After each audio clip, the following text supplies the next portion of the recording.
Okay, I'd like to call to order the regular council meeting of September 9th, 2019. Mr. Christian, would you please call the roll? Campbell. Here. Council Magno. Here. Dixon. Here. Gibbons. Here. Hannon. Present. Harrison. Present. McLean. Here. Mowry. Here. O'Brien. Present. We have 9 members present. At this time, can we stand for the Pledge of Allegiance?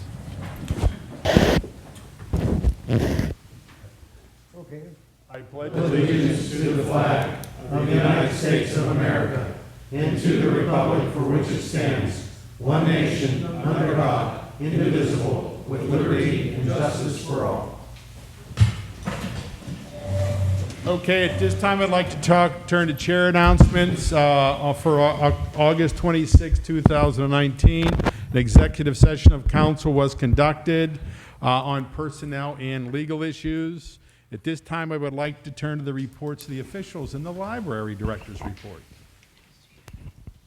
Good evening. My name is Christine. I'm the director of your public library, where we provide opportunities to explore, learn, create, and connect. Fall is here, so our Sunday hours have resumed. The library is open on Sundays from 1 until 5 p.m. And story time has resumed for the fall as well, from babies through preschool age. We also have a lot of classes and programs for children and teens, but I want to focus on some of the stuff for adults because a lot of people think the library is just for the kids. We will continue new movie release Tuesdays throughout the fall. So every Tuesday, we have a screening in our fireplace room of one of the DVDs that's being released that day. We have currently 4 active book clubs that meet at various days and times and discussing various genres of books. So you can check the library's website to find one that is of interest to you. The library offers free computer classes. We have weekly classes that are on various topics like email or basic internet searching, but we also offer free one-on-one technology appointments for adults where you get 45 minutes of just you and the librarian to discuss whatever technology issue you may be having. Maybe you've got a new smartphone and you're not sure how to use it, or you need to update your resume, or I helped a gentleman the other day fill out online forms to get his child clearances. We have a lot of clubs for adults: Scrabbles, Knitters, the Button Club, Conversation Salon, Wise Walk, Pinochle. We also host a monthly writers group. Some classes of notes for adults this month. We have a class that introduces you to Reiki. We also are teaching a class on the Savvy Citizens app. So we'll teach you how to download the app and use it so you can keep abreast of all municipal news and events. We have a class on home buying and selling, one on marketing, and one on finance. September is Love Your Library Month. This is the 4th year that the Buncher Foundation is providing a pot of matching funds. This year it's $150. It is not a dollar-for-dollar match. It's dependent on how much collectively all the libraries in Allegheny County raise, and then it will be given out that way. Last year, I think the match was either 35 or 40 cents on the dollar. So you can make a donation in person, online, or attend one of our fundraisers this month, the first of which is the Yinzers Happy Hour for BP Library, which will be held on Friday, September 13th from 6 until 8 p.m. Tickets are $25 and all proceeds benefit the library.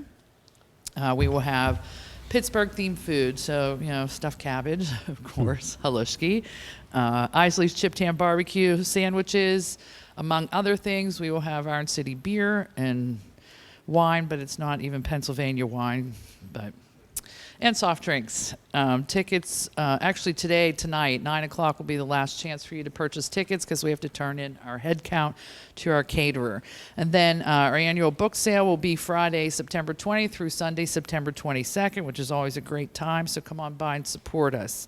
A few announcements. The library will be closing on Friday, September 13th at 4 o'clock so we can prepare the library for our Yinzer fundraiser. And then on Saturday, September 14th, the library will be opening at noon. The parade for Community Day forms here, so it makes it easier for everyone involved. And that is all I have. Any questions? Thank you you very much. Can we turn to the police chief's report and Chief O'Connor? Council, good evening. Hi, everybody. Chief here. I am happy to announce the following recipients of the Bethel Park Police Meritorious Award College Scholarship. That's a mouthful. Everybody received a check because they are very diligent scholars. And the first presentation went to Jacob Dixon, who attends Duquesne University, Brittany Catch and Nicole Catch, who each attend California University of Pennsylvania. And our last recipient was Carly L. Tanny of Slippery Rock University. And of course, they are off studying hard right now, so they can't be here, but we want to congratulate them for their efforts, which resulted in them receiving a check. Okay, 2, Crime Watch resumes Monday, October the 7th at 7 p.m. in the community center. We hope to see everyone there, and we will tell you all about crime in Bethel Park, which we have had a busy summer, so this will take a while. And finally, see us at Community Day on Saturday the 14th. We'll have a table. We'll be in with fire and EMS, and we'll be giving out some kind of goodies. I don't know what they are, but stop by and get one.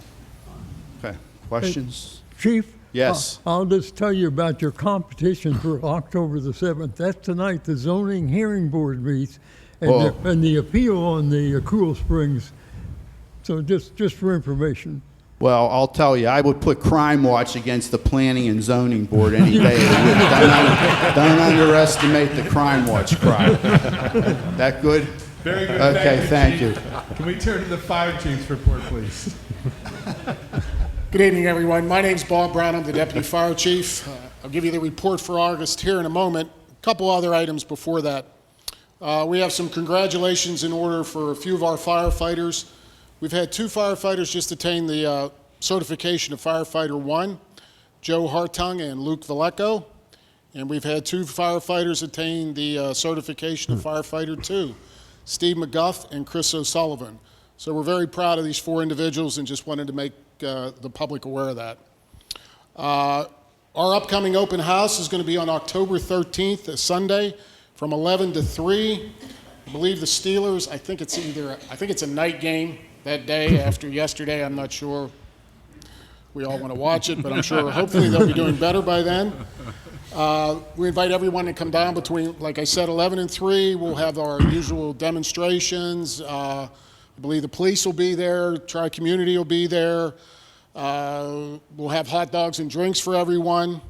So we hope to get a nice turnout from the public. Just stop by and say hello. The last item I wanted to bring to everybody's attention, we recently, I believe it was on August 20th, it was a Tuesday morning, we had a house fire on Mapleview Drive. It was determined the cause of the house fire was the homeowner had stained, actually he had stripped and stained some of his hardwood floors. He put the rags, he just bunched them all together while they were still wet and damp, put them in a plastic bag, set it outside in front of his house, and some mulch right up against the house, which during the night, and about 6 o'clock or 5:45 in the morning, caught the outside of the house on fire. Fortunately, it was on the outside. So I apologize, but I'm going to read to you the steps you need to take if you do any staining with oil-based stain. Well, it is oil-based. If it's not oil-based, you don't have to particularly worry about it. But step 1, and again, I apologize for reading.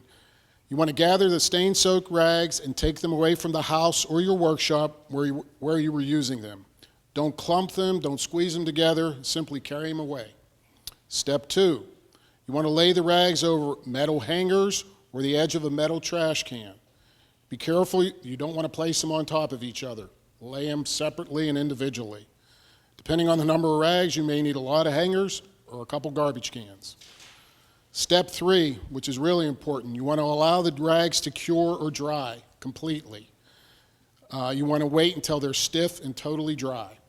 It may take some time depending on how soaked they were prior to starting the drying process. And if you're drying them outside, the humidity, the weather. And finally, step 4, you want to place the rags once they're completely stiff and dry into a garbage bag. Place the bag in a garbage can for collection at that time. Important to get them completely dry, stiff. This isn't the first incident we've had in Bethel Park where that's happened. We've had I believe one, possibly two others that were a result of stain-soaked rags being just crumpled up and thrown away. So just keep that in mind when you're staining. The last thing we want to do is come to anybody else's house for that. And finally, fire calls for the month of August. We still continue to be very busy. Not quite as busy as July. I believe it was 70 calls in July. August, we have a total of 50. Quickly, the breakdowns: 23 fire alarms, 2 elevator rescues, 7 good intent calls, 2 structure fires, 5 CO alarms. We had 1 natural gas leak, 1 garbage can fire, 4 electrical conditions, 3 assist with traffic control, 1 smoke investigation, and 1 hazmat investigation, for a total of 50 calls for August. And unless there's any questions on anything, Is there any that's questions? all I have. Hearing none, thank you very much. In the municipal manager's report, Mr. Christian, I also like to announce on October 13th, the fire department's having their open house. The Schoolhouse Arts and History Center is also going to have an open house. It's going to begin at 10 a.m. With the small ceremony, and it will also run till 3 o'clock. So it'll be a neighborhood event. Mr. Christian. Thank you, sir. Good evening, everybody. Lawrence Christian here, municipal manager. Just want to take a little bit of different spin.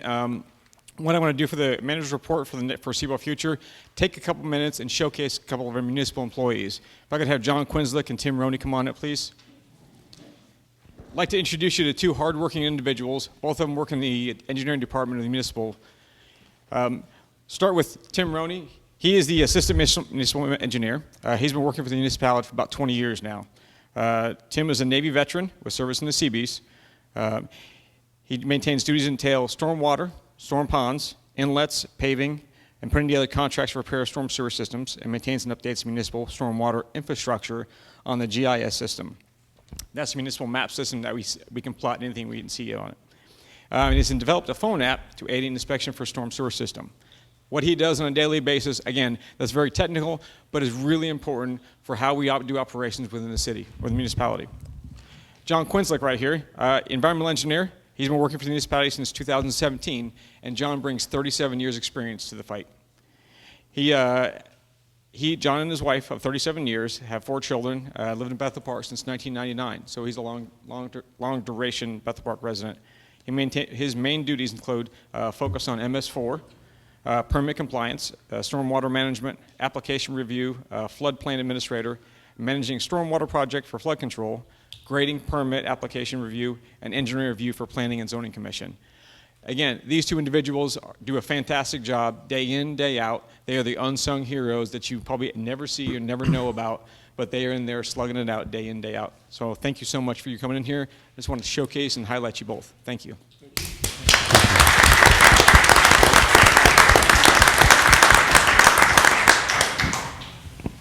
Okay. At this time, can we turn to approval of the minutes? And Mr. Hannon.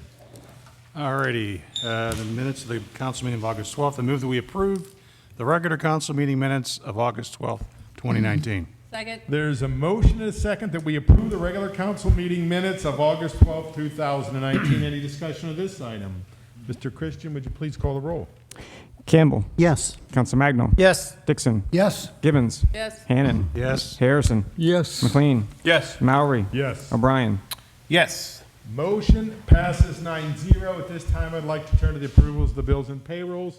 Mr. Hannon. I move that we approve the bills and payrolls in municipality per bill list number 090919 for $805,095.31. Second. There is a motion and a second that we approve the bills and payrolls for the municipality per bill list number 090919 in the amount of $805,095.31. Any discussion of this item?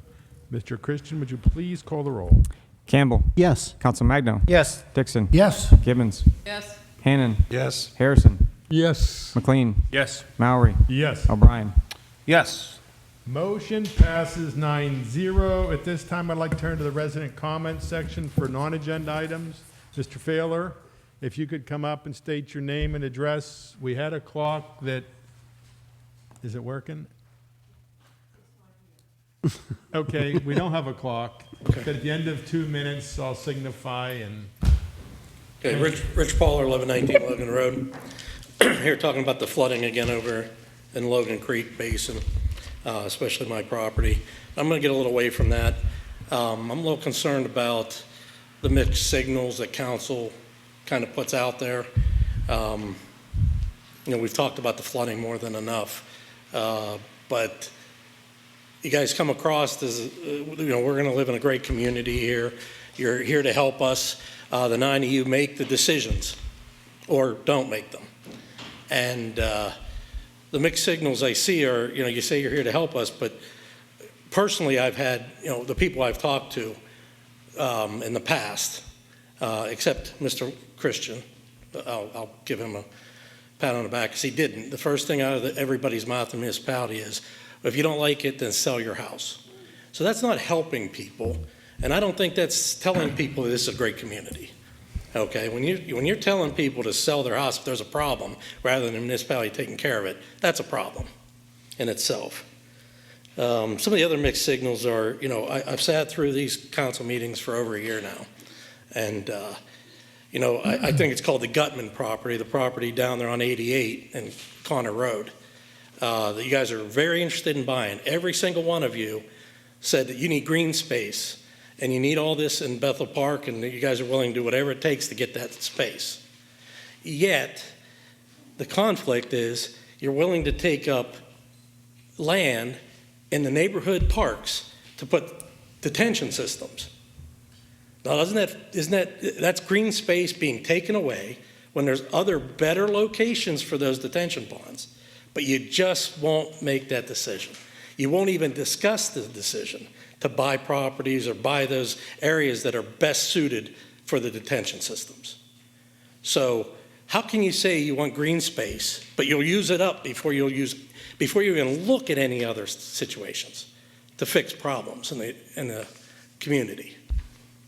So, that's something I think it's for all the residents is more about this, that these 9 people make all the decisions. So when things aren't getting done, it's their fault. Anybody else can say what they want, but if it's not getting done in this community, it is those 9 people's fault because they ultimately make the decision based on the Home Rule Charter. So, thank you very much. thank you. Mr. Enright?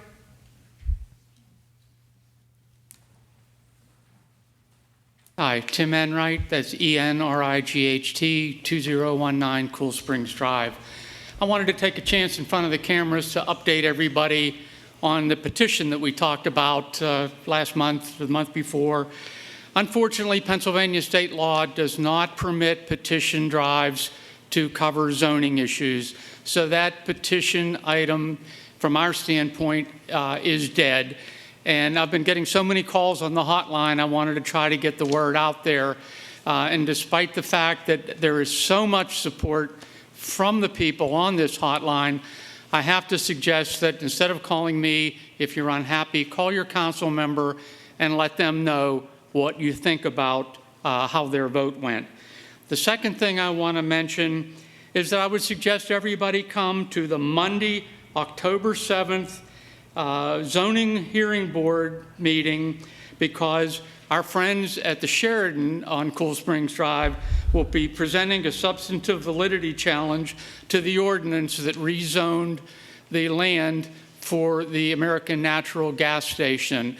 And so if you want to be in on the next step of this procedure, please come to that meeting. Again, the date is Monday, October 7th, 7:30 p.m. here at the council chambers. Thank you. Thank you very much. Are there any other residents that would like to speak?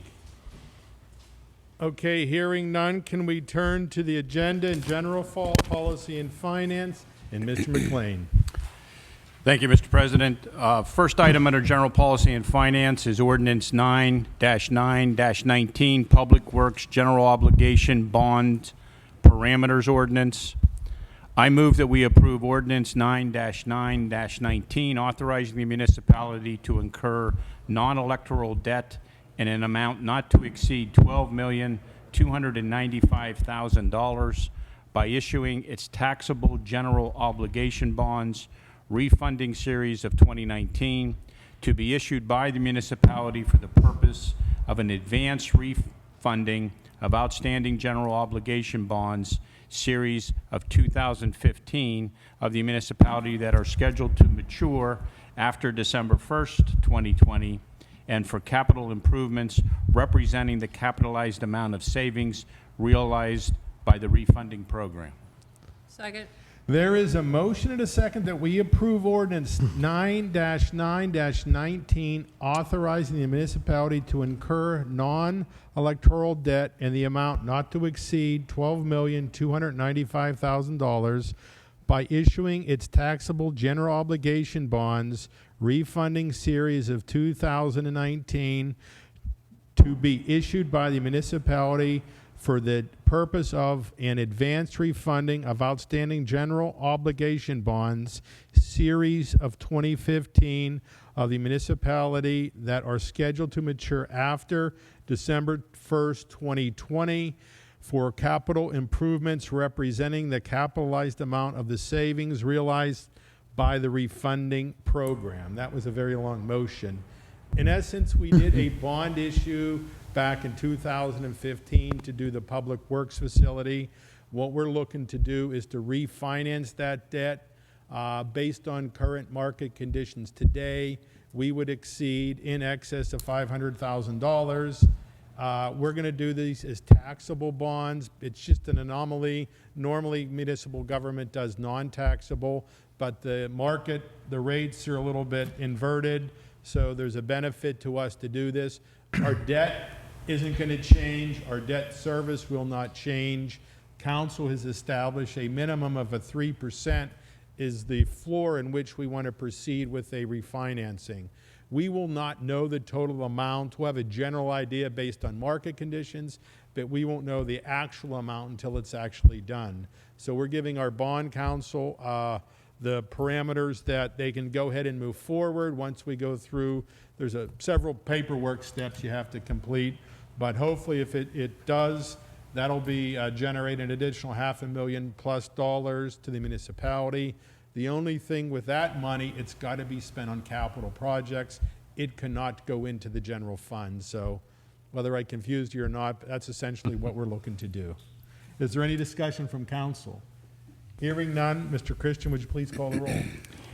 Campbell. Yes. Council Magno. Yes. Dixon. Yes. Gibbons. Hannon. Yes. Harrison. Yes. McLean. Yes. Mowry. Yes. O'Brien. Yes. Motion passes 9-0. Mr. McLean. There are no additional agenda items under general policy and finance. However, Mr. Mowry, I have two additional items. Mr. McLean. First, I just want to remind the public, you may recall that a couple months ago we adopted an ordinance to propose two changes to the Home Rule Charter that will appear on the ballot in November. And quickly, the background related to those. Under the charter, as it was adopted 35 or 40 years ago, there were 4 staff positions, department head positions, where we had a residency requirement.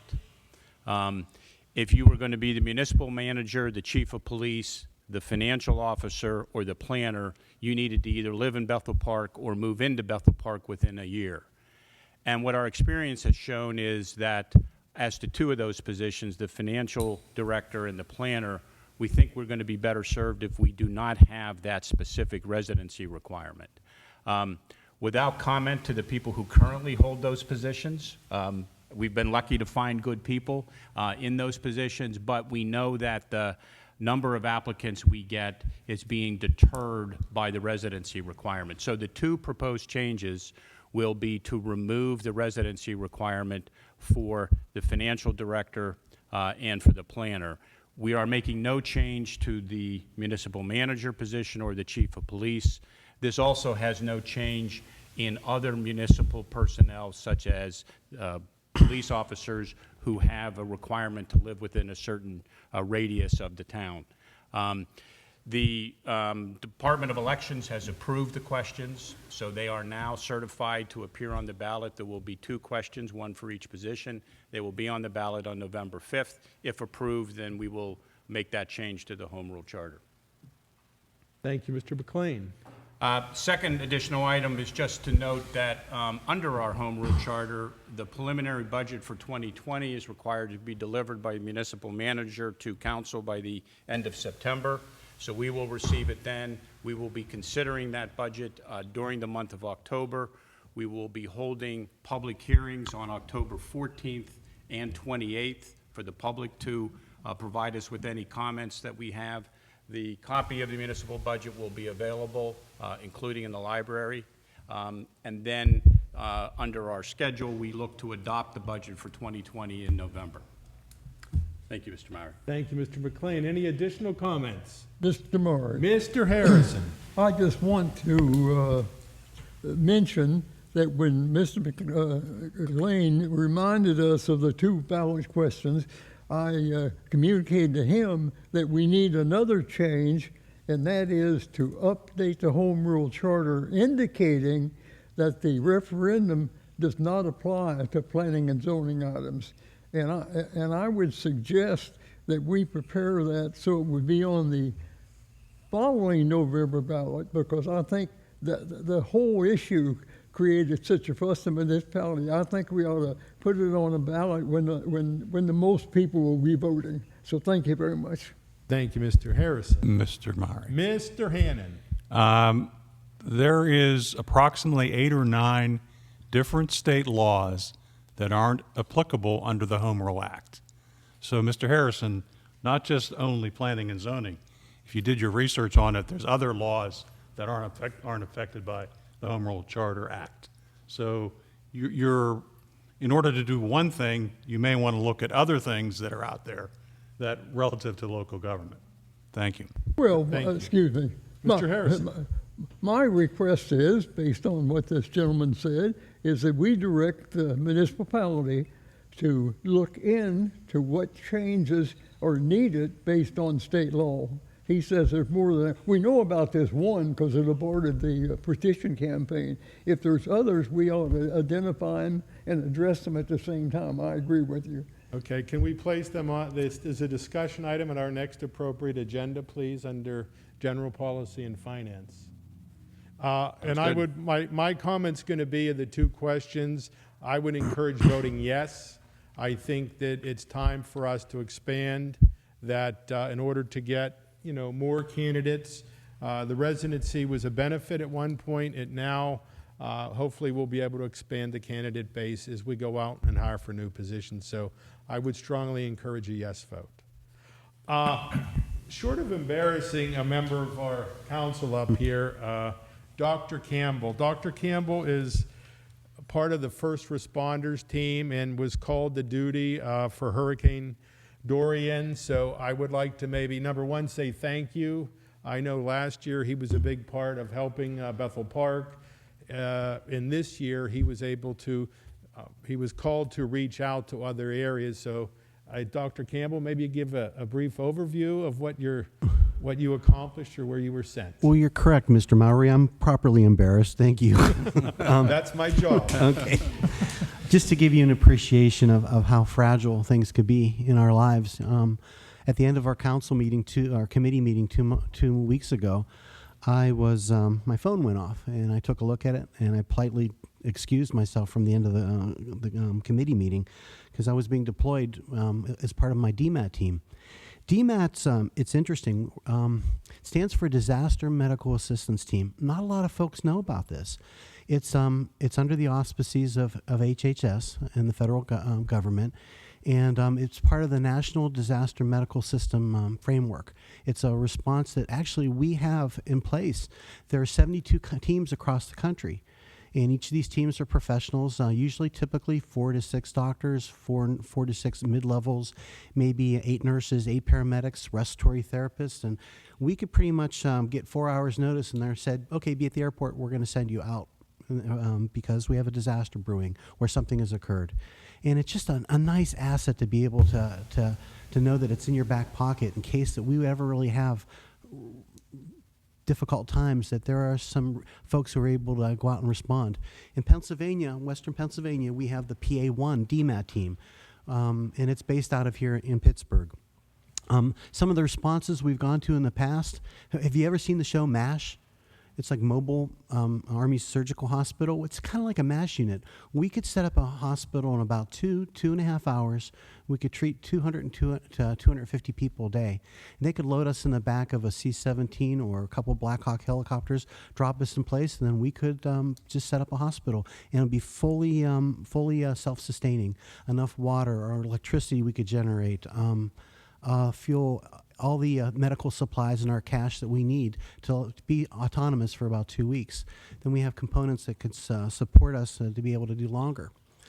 We were deployed to Puerto Rico. And Puerto Rico, if you recall from Hurricane Maria 2 years ago, there were over 3,000 deaths in Puerto Rico alone. The initial tracks of the hurricane were it was to go over the mid portion of the island, and the feds were very worried about this. All the planners were very concerned because there are still 30,000 houses under the blue tarps on their roofs in Puerto Rico. It's still recovering terribly across the board. We were very fortunate. So they put us in a place, we're the ones who fly into the hurricane. They put us in ahead of time. We hunkered down in place, let the hurricane blow over, and favorably, it blew to the east of the island. But after that, they realized, oh no, it looks like it's headed towards the Bahamas and towards the Florida coast. And all the spaghetti models predicted it was going to be a Cat 4 or Cat 5 hurricane by the time it hit Florida. So they repositioned our team over to Miami, and we stayed and hunkered down there. And as you know, it became a Cat 5 storm, and it just hovered right over the Bahamas. It crept. Sometimes it wasn't moving any more than a mile an hour. 189 mile an hour winds, and the Bahamas were just devastated, absolutely devastated. We still don't know the amount of damage. It may be weeks, years before we even know the total body count across the board. But thank God that the United States was largely spared from the effects of the storm. So it just, to let you know, those are resources that are out there available. And they're all folks who are just willing to go ahead and help, want to make a difference, want to kick back and do it. And this is an unabashed plug. If you have any kind of healthcare background or logistics or command background, the DMAT teams across the country, 5 years ago we had 10,000. Now we're down to 4,000 responders. So if you have capability, you might be called at any notice to go ahead and go out, but you can make a big, tangible, meaningful difference. You know, give back. Just volunteer a little bit. That's how our community works. Thank you, Mr. President. Thank you, Dr. Kuzma.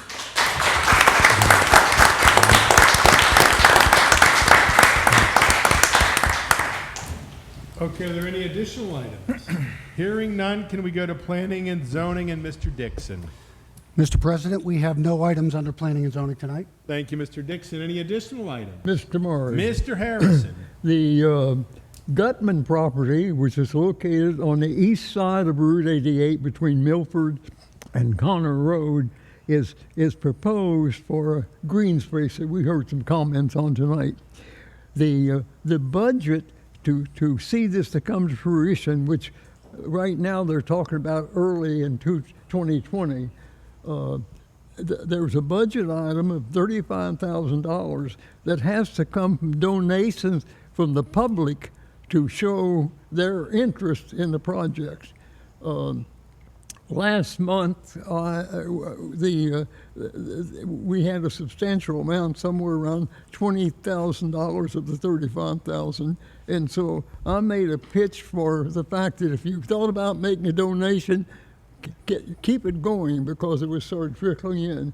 Now the amount is around $25,000, so we still have $10,000 to go. So I'm going to make one more pitch to tell you folks that if you would like to see this develop, we have to, the public has to donate at least up to $35,000 the total. So I would suggest that if you intend to make a donation, now's a good time, because the sooner we get to the $35,000, the more emphasis is going to be placed on the project. So thank you very much, and I'll let you know next month how we're doing. Thank you. Yes, to follow up in Mr. Harrison's comments, it's the Allegheny Land Trust will be the steward or owner of the property, and that I believe we have some flyers in the municipal offices. We have some here tonight. You would make your checks payable to the Allegheny Land Trust, care of Bethel Greenway Project.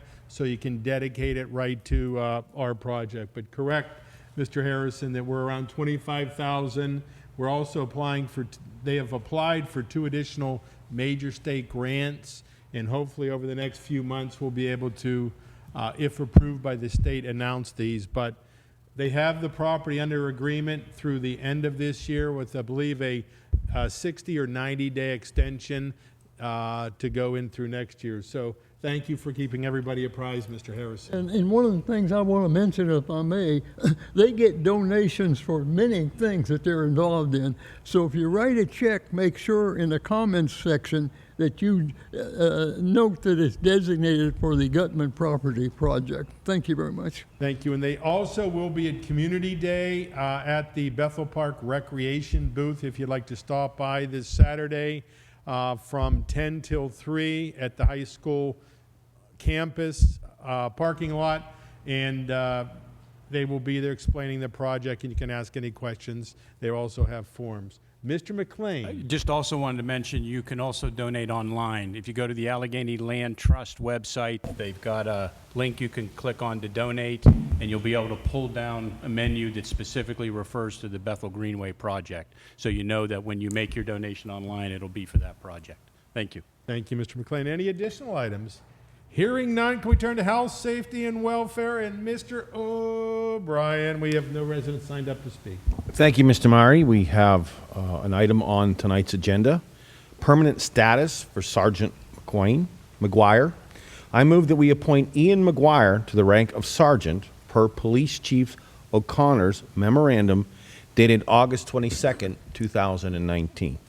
Second. There's a motion and a second that we appoint Ian McGuire to the rank of sergeant per Police Chief O'Connor memorandum dated August 22nd, 2019. This is actually, he had been promoted, and this is, he passed his 1-year probation, so this will put him at permanent status as a sergeant. Any discussion of this item? Mr. Christian, would you please call the roll? Campbell. Yes. Council Magno. Yes. Dixon. Yes. Gibbons. Yes. Hannon. Yes. Harrison. Yes. McLean. Yes. Maury. Yes. O'Brien. Yes. Motion passes 9-0. Mr. O'Brien. Mr. Chairman, I have only one other item tonight. Mr. O'Brien.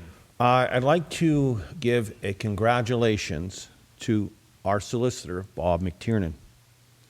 Robert McTiernan joins 21 other attorneys at Tucker Ernsberg selected for inclusion as a 2020 Best Lawyer in America. In addition, Bob was selected as a Lawyer of the Year in the area of municipal law. Bob focuses his practice in labor, employment law, and his clients range from global manufacturing companies to counties, municipalities, and school districts. Bob also counsels employers to avoid legal issues before they occur. He's outstanding. This is a great accomplishment for him, and I just wanted to congratulate you in front of all of council and all the municipality of Bethel Park. Thank